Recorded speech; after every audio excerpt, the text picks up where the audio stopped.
Welcome to the Voice podcast, the voice of integrity, compassion, and empathy. And with this episode, I have the wonderful guest, Dr. Audrey Tang, who's a psychologist and award-winning business author, basically everything to do about emotional wellness in the workplace and how we can be leaders in our own right, whether we're managers or not, to ultimately start to begin and create a greater compassionate culture within ourselves and within our workplace.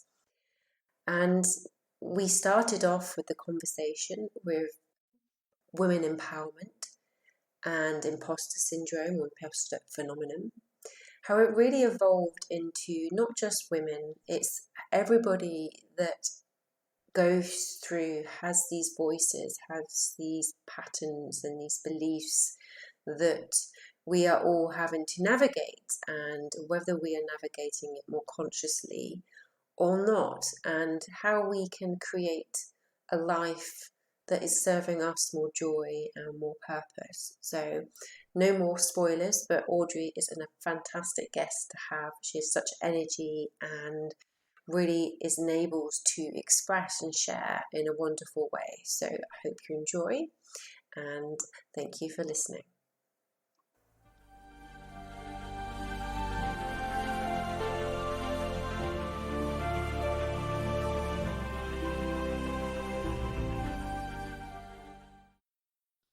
Welcome, listeners. Thank you for joining us today at the Voice podcast, and welcome Dr. Audrey Tang as well. So I'd like to introduce Dr. Audrey Tang. She is, I need to take a breath for this, so it's a very long introduction. Oh dear. Yeah, well, you've just done so much, so and then you take a nice breath. So she is a chartered psychologist, an award-winning business author, a mental health forecaster, as an expert of emotional wellness at the workplace. She has encapsulated this wisdom and experience into 4 books. I'm sure there's more to come, but at the moment we have 4. Sharing through leadership training and development programs within businesses to ultimately create a healthier and supportive work culture to form the foundation of profitable business, which makes complete sense to us, but it doesn't necessarily make sense to the old ingrained infrastructures, which makes me really feel that you're like a revolutionary within the business culture.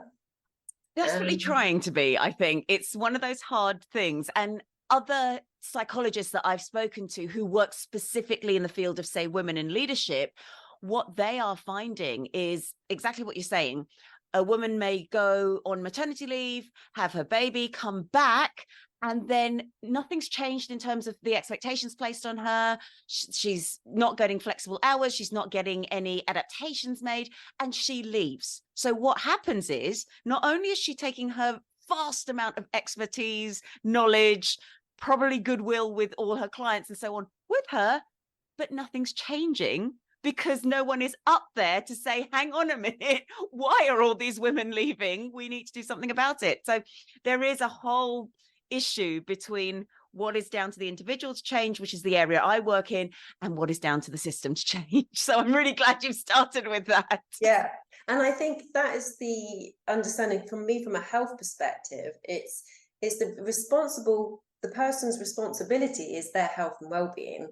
And it's the business, is the culture that they create for that. I think there's a 2-pronged element to where responsibility lies, but everyone has to take a part in that, don't they?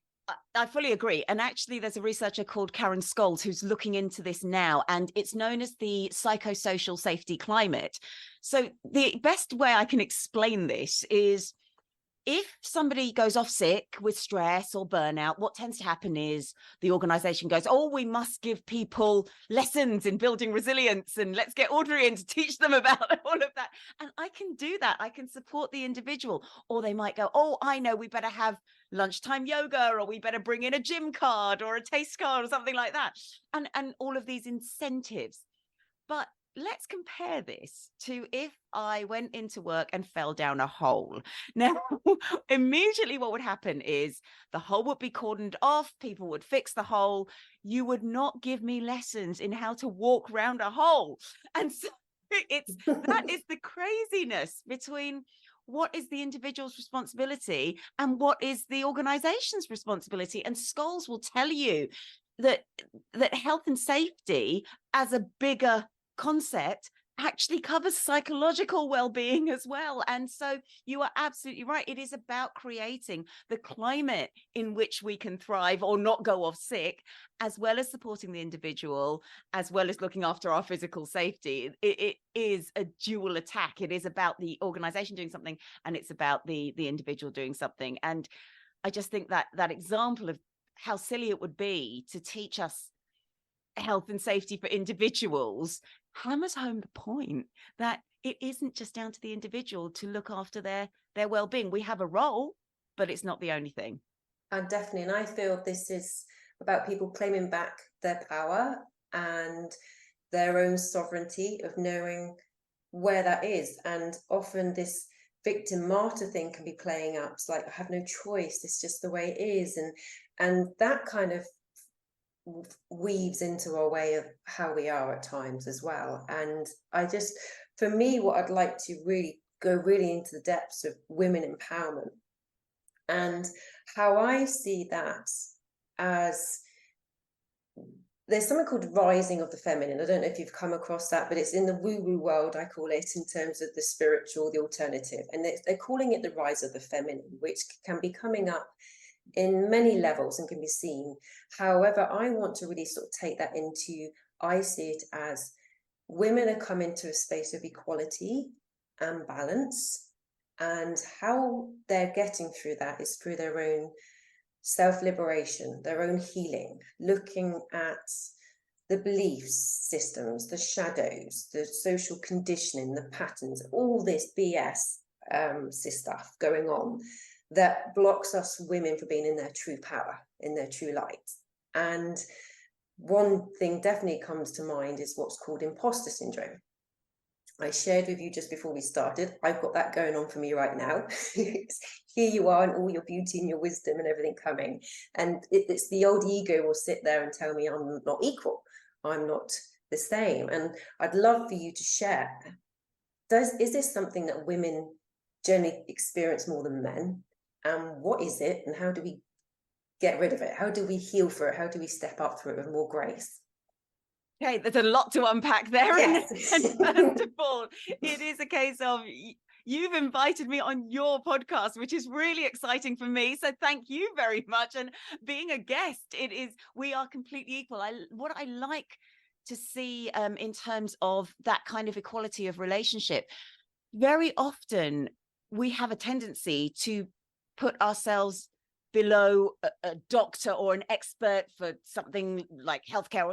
But actually, if we were talking to a lawyer, for example, we go to them for advice because they have the knowledge and the training in order to give us that advice. There should be no other difference with any profession. It needs to be a very similar balance. We go as a client, not as somebody who's going to be told something, because at the end of the day, the client is also often paying, and the client is often has their own power as well. So we need to remember that. But in terms of the statistics, I'm afraid I don't have the exact statistics in terms of men and women. But what I do know is that I have a lot of male clients, and I see men when I deliver training, and I deliver training in the corporate world. They experience imposter syndrome as well. It may be that it's a different type of imposter syndrome. It may be that women talk about it more or are more willing to admit to it, because there is a difference between the genders and who will admit to that vulnerability. But in terms of imposter syndrome, it's not, it wasn't conceived as specifically for one person or one gender or another.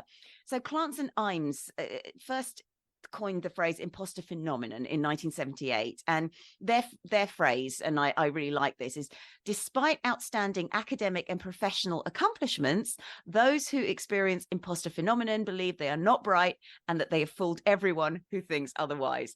And the reason it was originally known as imposter phenomenon rather than syndrome is syndrome, it sounds a little bit more like we have all of these certain behaviors that come with it, that it's diagnosable, and it doesn't quite sit that way in the Diagnostic and Statistical Manual. So it's a state more than anything more of a else. Belief, yeah, than an actual physical something. Yes, yeah, and it can present in many different ways. And what happens is we end up in this negative spiral. Something triggers that feeling of insecurity, and then we get into this, but I can't do it, and we lose sight of all the times that we have been successful. We lose sight of the times we have achieved, when people have asked for our help, when we've done whatever it is we've set out to do. It's a feeling of terror, and of course, the minute we feel that fear, that blocks up our ability to think clearly and make wise decisions. And then, of course, once we're feeling that fear, it almost becomes a self-fulfilling prophecy. If we can't think wisely, we might rush into a decision. It may not work out. And then we go, oh, there we go. I told you so. I'm not that good after all. But it's something that a lot of us will experience. It may be because of our upbringing. So there could be very deeper rooted reasons why we feel like an imposter. If we were always having to prove that we got 99% on our tests and so on, if that was what got us praise, then we always look for that achievement. And then in the workplace, that achievement doesn't happen quite in the same way.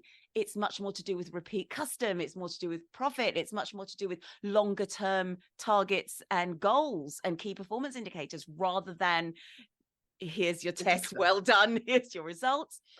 Alternatively, it can just be that we've had a certain experience where we've maybe been top of the school and been really good at what we do, and we're thrown into the workplace where our skills are not so suitable to what is getting people praise, or we're having to learn a lot of new things. So as an example of that would be, I grew up before we even had dial-in modem. So social media to me is quite scary. I'm there and I'm doing it, but yeah, I see all of these millennials and Gen Zs who just know how to post things. And then I think, I'm not getting as many likes. Should I even be on here? And so on. So you can get it because you're just in a situation where you're not succeeding when perhaps you've been used to doing so in a different field. So your skills could be just completely different.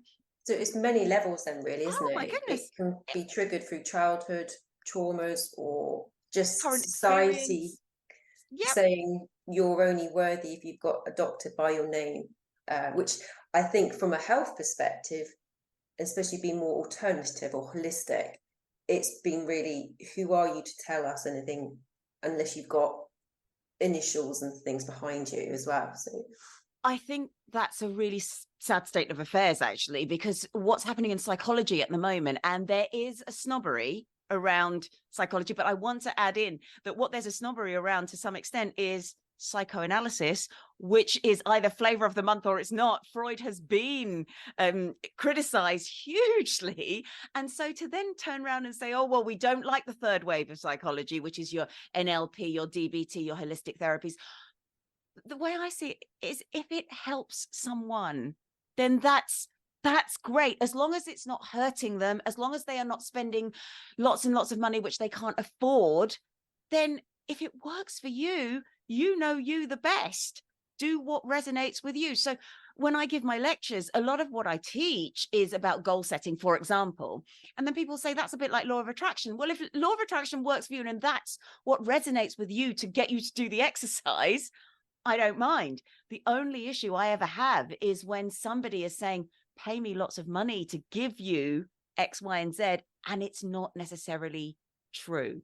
So, which kind of links back to this whole dynamic of power and responsibility. And it's, I give everything to you for you to tell me what I should think or I should do. And it's the key about empowerment is about you making those choices consciously, isn't it? Of what resonates with you.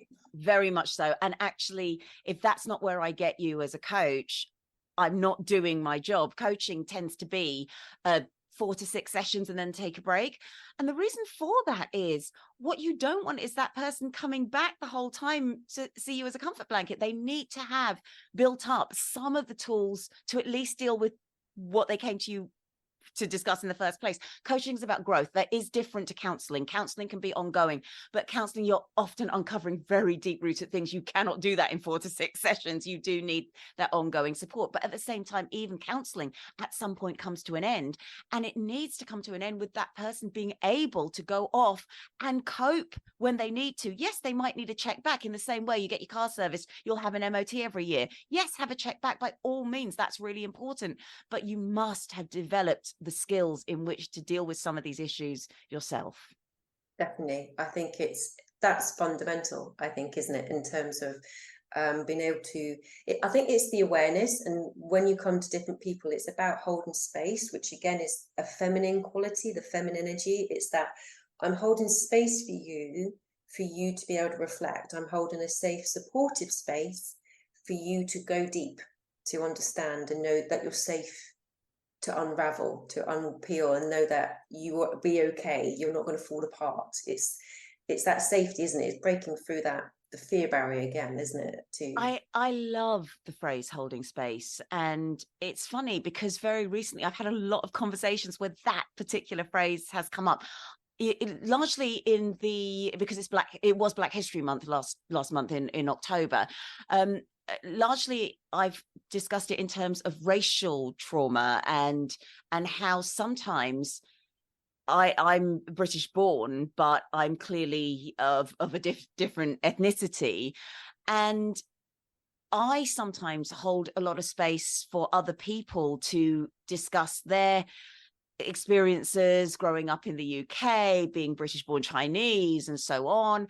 And then I sometimes think I haven't held that space for myself and I need to find that again. So sometimes we are so good at holding space for other people, we forget that actually we need either that space held for us or that space blocked off so we can actually have time to process what we've been talking about and who we've been supporting and what that might have triggered or reinforced in ourselves. No, I think that's really important. And as a healer or bodywork therapist, it is about doing the work for yourself first. But there's this, and I don't know if it's a woman thing, but it's naturally, oh, here it is, you have it.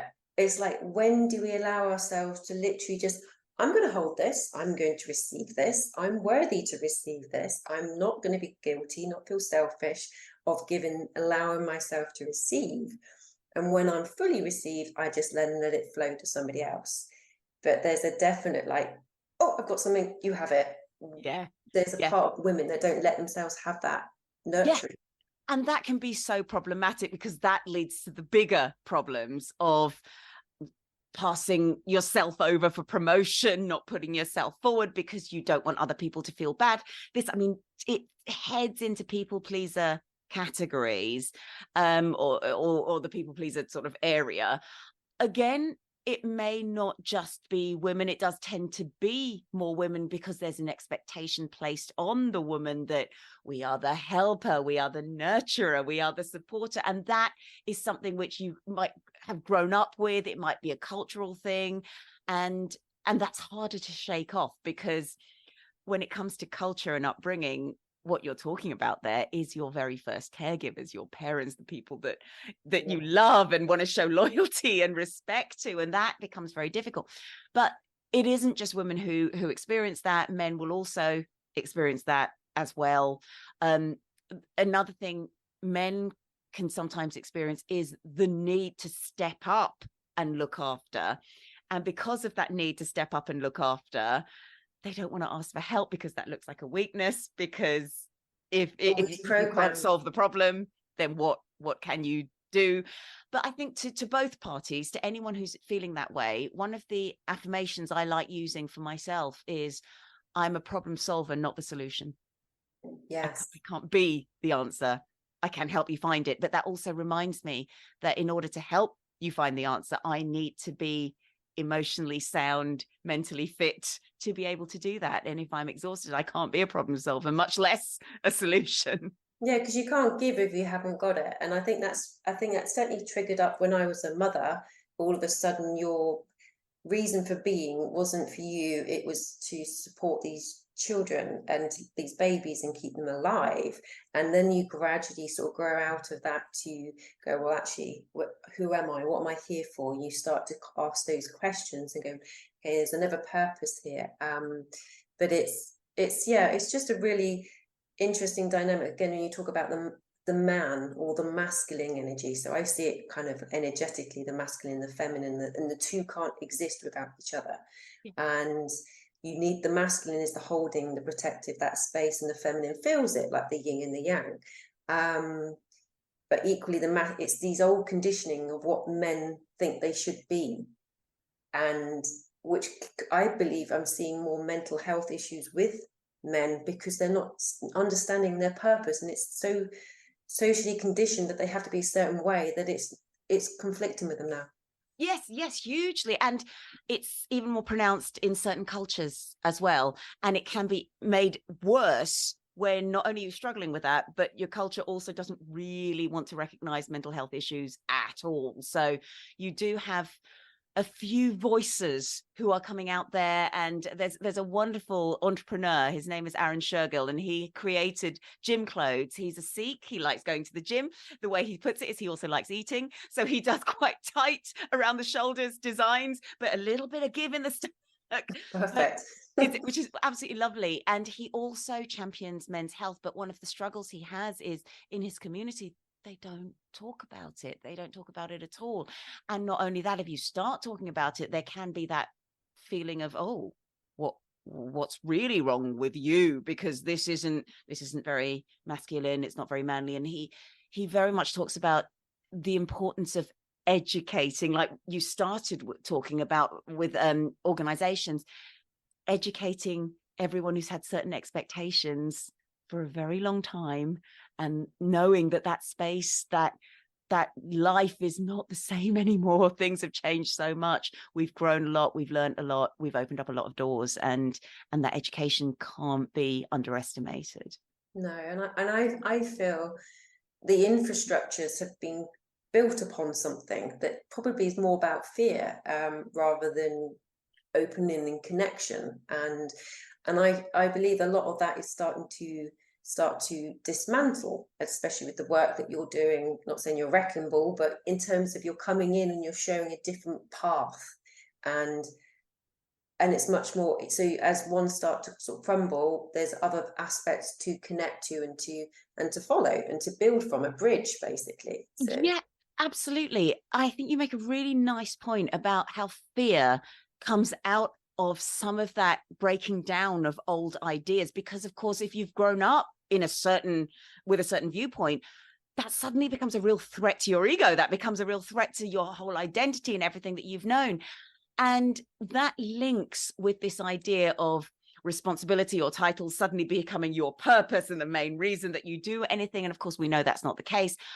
If we can begin, whether it's because we're losing what we thought was our position, or whether because we're gaining what we hope will be empowerment, if we can actually get rid of the idea that singular way is the only way, and that we have such a broad spectrum of behavior choices, of things we can do, of expectations, of beliefs, that will make a huge difference. But sometimes that takes a lot of one-to-one work with each person, exploring why they're clinging so firmly onto their previous ideals, or as somebody is growing, why they're clinging so strongly onto, I must grow in this particular way. Because one of the issues that we do sometimes see is you get women who have fought through a very masculine environment, who then say to other women, oh, why are you upset about that? Just get over it. That's just what it's like. And the way I always see this is, just because you've tolerated something in the past doesn't mean it was the right thing. And don't keep propagating that same myth or that same environment for the next generation. yeah, and I think, as you're saying, that women have generally in the workplace have had to kind of, to be acknowledged or try to be seen as an equal, they've adapted masculine ways, which we have masculine and feminine in both of us, male and female. So, but it's a very heavy push energy, which I believe creates burnout. It creates much more stress, because the feminine is, she shouldn't always be in that energy. There's a flow, there's a dance between the two, and there's some of it to action, and then other times there's that more flow, creativity. But if you're constantly pushing, you're just burning yourself out deeper. I love this, because this actually reminds me of an exercise that I use where we look at the difference between our strengths and our skills. So if we're talking about the energy that we are most comfortable sitting in, and the energy we then have to use because we feel that's the energy we need to use to get ahead or get along, it's like our strengths and our skills. What I notice on a practical side is you have people who have become really good at spreadsheets or presentations or like me, organizing, but they actually really dislike it. They can do it really well, but it exhausts them. But because they do it so well, it's one of their skills. They've learned it. They've built up on it. Because they do it so well, everyone goes, oh, well, it's Audrey. She can organize everything. Or it's so-and-so. They can present. They can do that. They always do it. Oh, it's someone else. They love doing spreadsheets. And you end up doing that the whole time and getting promoted and promoted and promoted on that. And then you get to the top and then think, why am I so knackered? Why am I so exhausted the whole time? And it's because we've been promoted on our skills, or the energy that we have used because it helps us, not our strengths. And our strengths are the things which we're really good at, but they energize us. They make us feel great. And so you might have somebody like me. I'm very good at organizing. I really dislike it, but I'm good at teaching, and I love that. And that's part of who I am. And so if I sit in my strengths, which is the teaching side, and the organizing comes into there, I'm feeling much better at the end of the day, rather than when I've organized an event of which teaching is a small part. And so it is a very similar concept. It's about using the energy which is comfortable for you, or your strengths, the behaviors which are natural to you, that give you even more ability to recharge and do more. And we often get them confused, because it's often the skills or the energy that we've chosen to use to get along that gets the praise, that gets the dopamine hit, that gets the little buzz of achievement. And then we just keep doing that. And that can be really problematic for us. And I think, as you just explained yourself there, I just saw you beautifully as your power and your creativity is this holding space for people and sharing and watching people grow. And that is serving in a way that serves you joy. That just gives you this abundance of like, I could do this all day, because I'm giving, but I'm receiving, and I'm just loving this. But the masculine to get you to that space is unfortunately the organization. But if you just do a little bit of that, and then you come into this, and then just, so you're flowing. Yeah, I love that. And it's just, again, this is a really nice way where the concepts, whatever resonates with you the best, works. It doesn't matter whether you explain it in terms of energy, whether you explain it in terms of strengths and skills. If it resonates with you the best, saying this is the energy that is natural to you, then and that's what you need to sit in a lot more. I think that's wonderful. And I think it does resonate with a lot of people. We can't be so blinkered as to think our way is the only way of doing something. We talk in conflict training that 6 plus 6 equals 12, but so does 1 times 12, so does 13 minus 1, so does there's so many ways, and it doesn't mean one is better than the other. No, and as you're talking now, I see you mentioned this spectrum, and I see us all as unique aspects within this rainbow, this spectrum. And we talk about neuroplasticity, which seems to be really coming forwards. And actually, there's nothing wrong with them. They're just tuning into a different frequency. And if they can find the language that we can all listen to and understand, then we can accept that. And we play this beautiful piano of 88 keys of just, in much more harmonious way. I know it's a lot, it sounds very floral as I've just been talking there, but it is about this language, but accepting ourselves and going into the journey of who am I, what lights me up, what gives me joy. Because when you're living in joy, you're living in purpose, and you're living fulfilled, which then creates joy and contentment, inner peace, happiness, mental wellness. It's all kind of the the whole sort of piece together, isn't it? It really is. And what I love about your spectrum metaphor there is that even if you are very used to being in one set of colors, no one's taking that away. We're actually broadening it and adding to it. And that makes life so much more beautiful. I think where we sometimes go wrong is when we stick too firmly to I'm an orange and that's it. I'm just being in the orange colors and I can't touch anything else. And yet, actually, if you introduce lots of other colors, it just makes for a much more interesting and fulfilling page, I think. This actually reminds me of one of the models in positive psychology. They talk about broadening and building, and it's Fredrickson who talks about this. And the idea is when we're in that state of flow, when we're in that state of balance and we're feeling okay, not too much actually, because too much can also eschew our choices, as can too little positivity. But when we're in that state of balance, what we have a tendency to do is we tend to be more curious. We tend to broaden and build upon our current knowledge.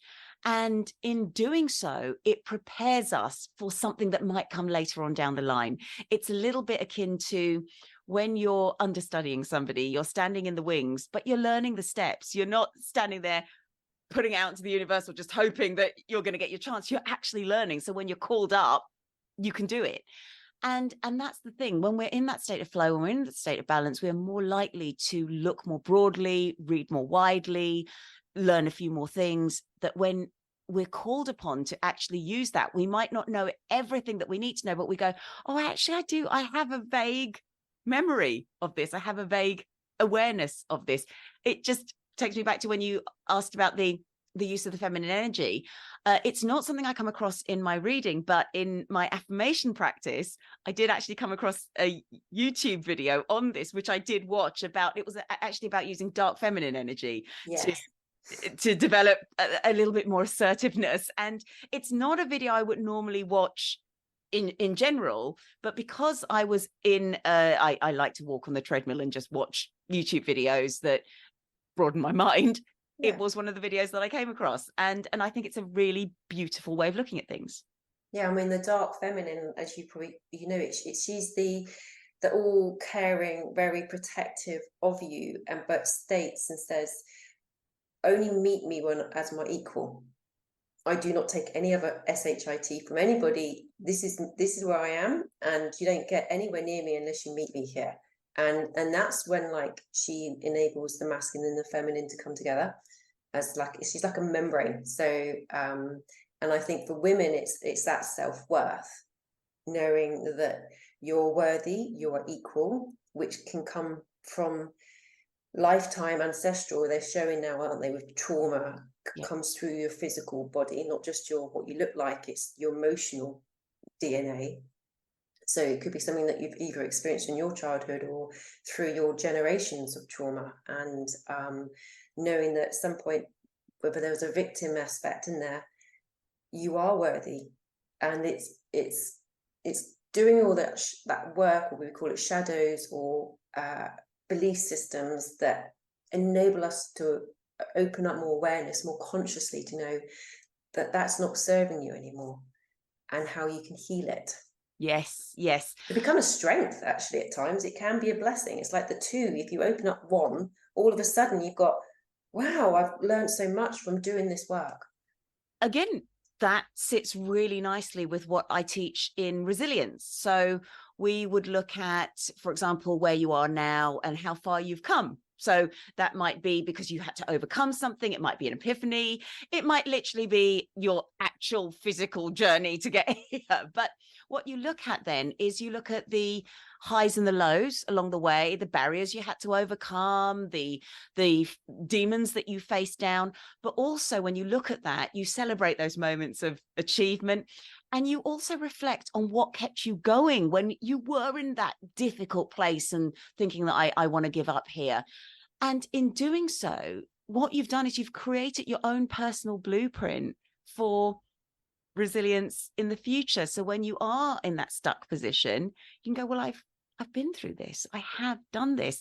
And so the very last part of that exercise is looking at, well, what next? Because you now have a way of getting through, because you've been there before, you've processed it, you've reflected on it, and it's your way of doing it. And it's so important. It's our way, not the way that somebody else has told us. I mean, listen and learn widely by all means, but please do what works for you, because that person hasn't grown up with your experiences. And if it works, great. If it stops working, find something else. That's okay. Learning's a pick and mix, and it's like a buffet. Use what works for you. Yeah, it's multiple senses and multi-dimension, isn't it? And as you were talking then, I just was instantly drawn to the heart, which I believe this is where we heal everything. I know it's love, it's oxytocin, it's everything that comes from that space of love rather than fear. And as you were saying that with the heart, it's about my mind's suddenly gone blank. That's interesting. But it was to do with regards to how we sort of connect and how we receive. And yeah, my mind's literally just gone blank. It's interesting that it's just done that. Obviously, I don't know why. There was something really little gem I wanted to share.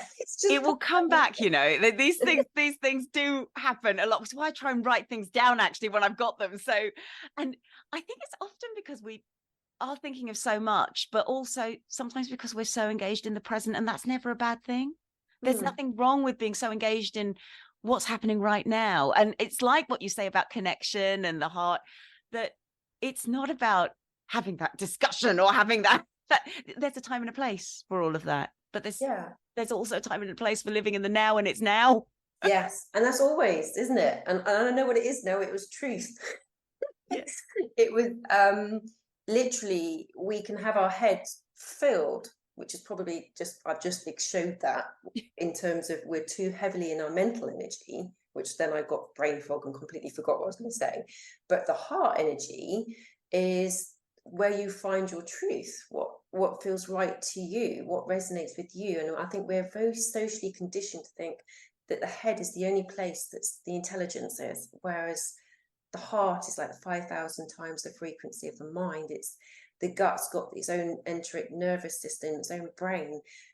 Let's tune into that more and know who we are and know what your truth is. I think that's absolutely right. And it's got worse, actually. We connect more with the head and that judgment with the advent of social media, because we're always, not only has our culture or our upbringing told us what to think, but social media is now also telling us that this is popular. This is what we need to do to be, it's almost like we're all being truthful and authentic in the way that social media has told us to do it. And I think that's a real shame. Billy Porter, the actor, gave a really good quote when he was being interviewed when he did Pose a few years ago. And he said, authenticity is great as long as your brand of authenticity is in. And I love that. Yeah. It's so true. We can feel truthful and completely authentic when that's what's popular, because we're allowed to do it. Whereas we need to give ourselves permission to be who we are. As long as we're not hurting anybody, what difference does it make if you get 5 likes for being you or 50,000 likes for being you? Because those people don't know you anyway. No, that's the thing. And I think it's that social conditioning that holds you in that parameter. It's okay. And you're safe, which goes back to our primitive mind, isn't it? Of like, am I safe? Am I loved? Am I supported? And it's kind of how much that keeps getting triggered through social media. That's just like, it's your community kind of on drugs, basically. It's just accentuated, and that's probably triggering our primitive mind all the time. Am I safe? Am I accepted? Am I okay here? You know. Absolutely. And related to that is the fact that when we were in the primitive stages, we would know where we were by comparison with others in our pack. That's the way we learn our status. So we've actually grown up using self-esteem. We've grown up using comparison, and self-esteem is all about comparison to others. Whereas Dr. Kristen Neff would say we need to look more with self-compassion now. We need to not say something like, oh, I came last, but sorry, I didn't win, but at least I didn't come last, because that's a comparison statement. What we do need to say is I didn't win, but I showed up. I practiced, I worked hard, and I know what I can do next time. These are much more to do with ourselves rather than comparison with other people. And if we learn to be a little bit more self-compassionate rather than self-esteem driven, then we don't feel the need to put someone else down or to feel better than someone just to feel good about ourselves. And so practicing self-compassion is a huge element of self-worth there, I think, that challenges how we've grown up. Many. Completely. And I think it's compassion to ourselves first, and then you start to find compassion for others. And as you were just talking, that just links right back to that imposter phenomenon you said. Yeah. And in terms of all of a sudden using self-esteem, we're judging ourselves against other people, and if we're seeing somebody else better than them, then who am I? What have I got to offer? And it's that same narrative, that the ego that can just do you down. And I'll shared, like when I saw you set up, I thought, right, I'm going to just put it out there and invite you to come along. She probably, the ego was like, nah, she won't bother, blah, blah, blah. And, but I thought, no, I'm going to do it anyway. So it's like, feel the fear, but do it anyway, which is a good Louise Hay kind of concept. And it's like, but fear is, unless it's in the present moment, like a big cat's chasing you or something, it's not real. But it feels so real, because it's create this emotional response in your body that's going, well, this is definitely really scary. I can't do it. Yeah. But having the awareness to go, no, that actually isn't my truth. I can choose something different. And that's when you create this different neuroplasticity, this different pathway for yourself. Yeah, absolutely. I mean, just to use the whole idea that you're feeling the fear and there's nothing actually physically stopping us from doing anything. It's just our own mindset. There was a very silly psychological experiment a long time ago about smiling, and people were asked to hold a pen or pencil like that. So you've got it in horizontally in your mouth, or this vertically in the mouth. Right. And then they were asked to rate how happy they felt. And so everyone who held it like this was naturally smiling. And so they said they just reported feeling happier because their mouth was in that position. The brain's got no idea what's really going on. So it just illustrates that even though we're feeling something and it feels very, very real, if, as you say, we can take that step back and go, hang on a minute, is this actually the truth? Is this actually happening to me? We might then restore a little bit more balance emotionally and take that step forward when we need to, because the brain is very good at both deceiving us and also being deceived. We can trick our brain. I know. I've been doing that throughout my whole sort of like healing journey that's really coming forward. Is like my perception of something, actually that can change. Yeah. So when you think your truth is your perception, but your perception can change, then what is your truth? And it's kind of like, oh, that's really just messed with the brain. But it's kind of, you can evolve, and you can see something as negative, or you can see it's like as a positive to help you find your resilience, find your growth, find more self-compassion for yourself, to then be able to share that to others, which becomes another gift.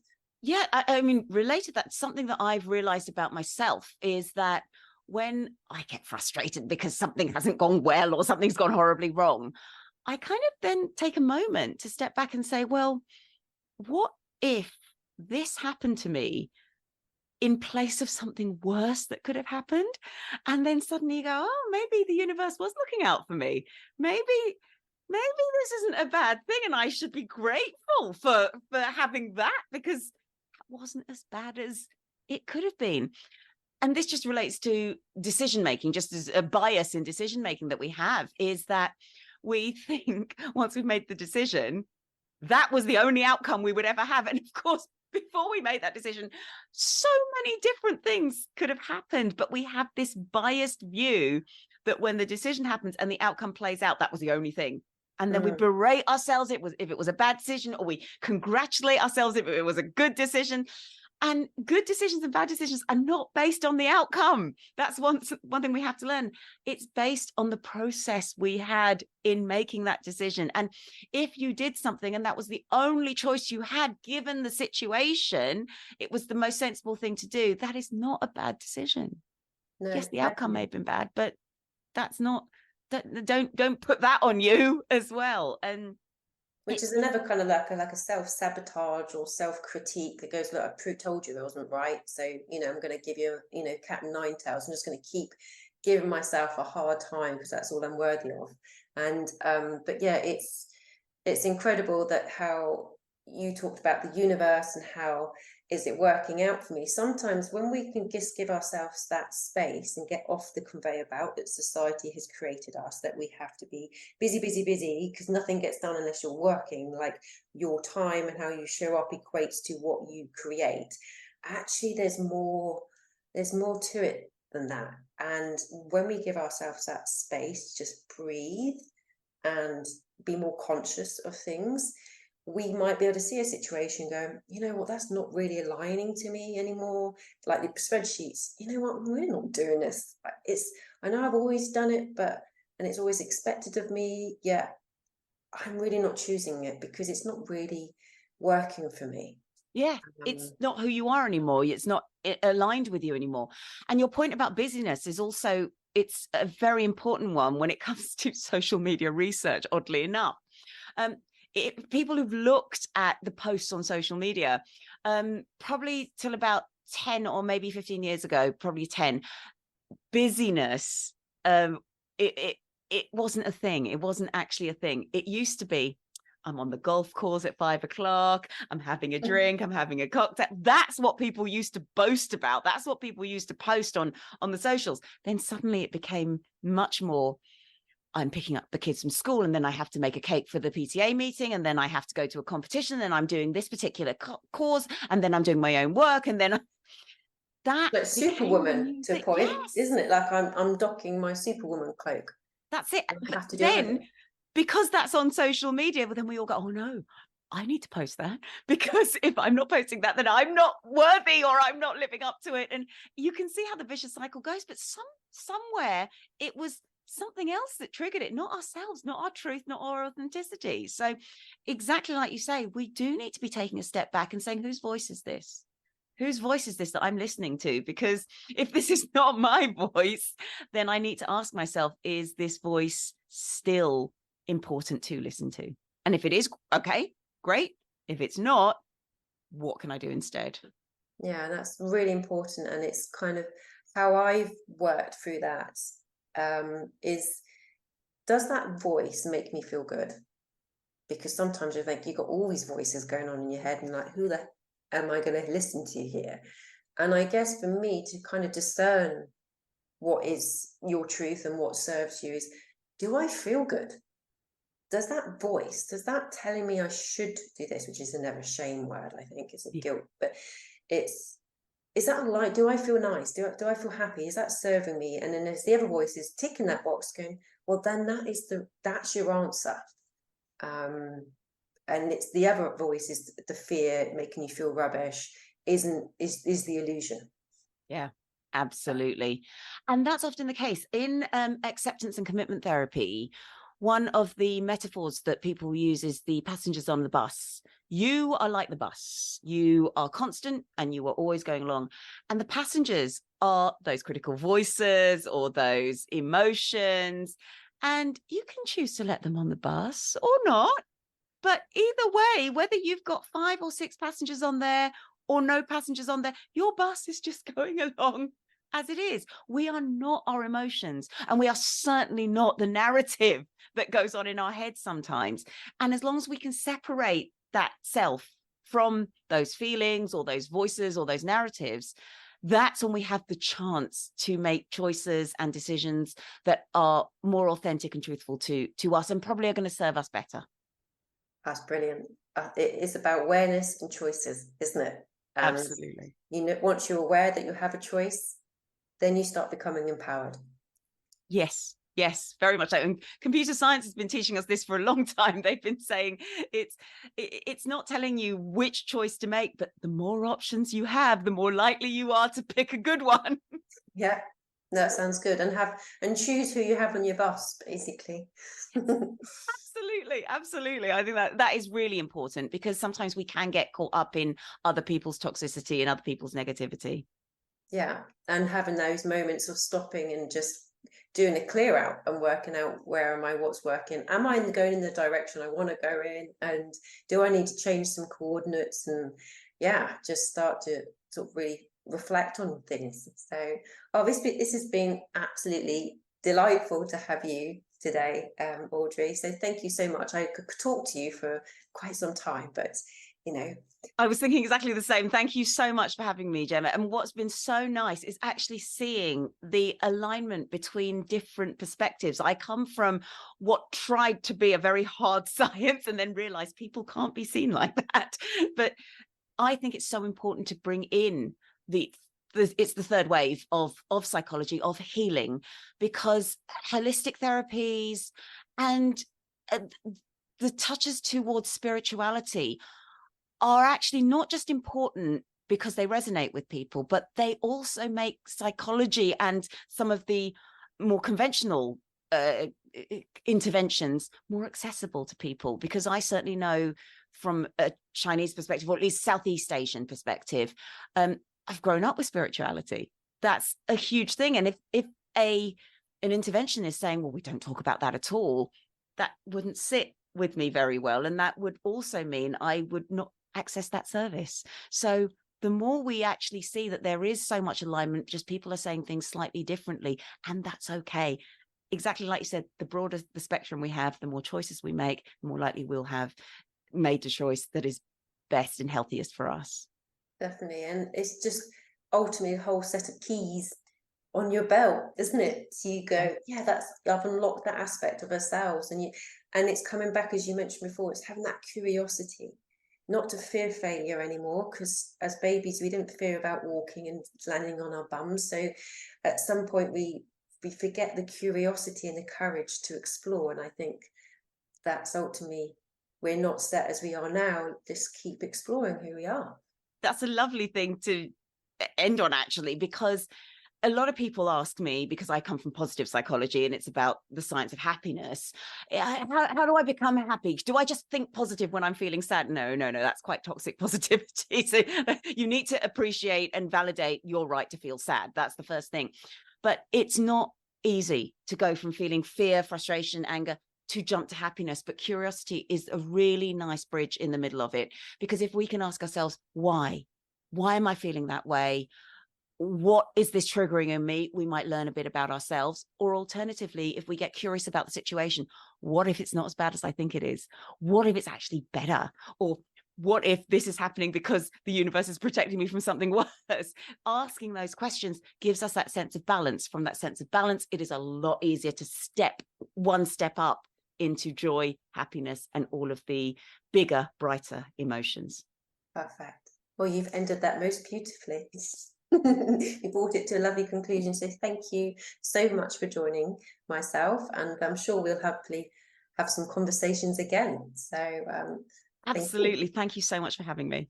You're welcome. Take care.